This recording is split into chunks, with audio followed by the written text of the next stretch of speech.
یتیموں کے حق کے بارے میں اللہ تعالیٰ کیا حکم فرماتا ہے؟ فرمایا ولا تقربوا مال الیتیم الا باللتی ہی احسن حتی یبلغ اشدہ،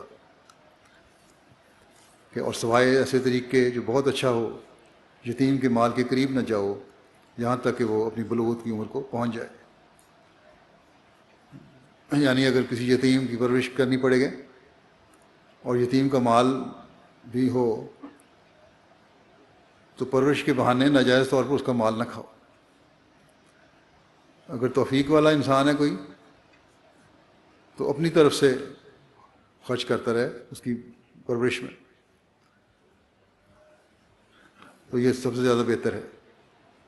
لیکن اگر نہیں تو جو خرچ کرنا ہے وہ احتیاط سے کرو، اور حسب ضرورت اتنا ہی خرچ کرو جتنی ضرورت ہے۔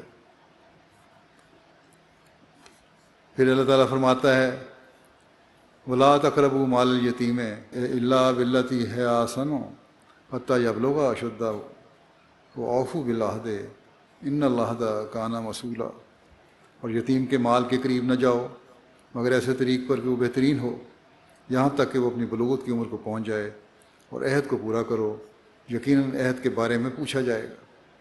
بس یہاں اس بات کی مزید وضاحت کر دی کہ نہ صرف ناجائز طور پر یتیم کا مال نہیں کھانا بلکہ اس کی حفاظت بھی کرنی ہے، اور جب یتیم عقل اور بلوغت کو پہنچے تو اس کا مال واپس کر دو۔ حفاظت کرنے سے یہ بھی مراد ہے کہ منافع بخش تجارت میں بھی اس کا لگایا جا سکتا ہے مال، اور یہی صحیح طریقہ ہے ایک یتیم کی پرورش کا۔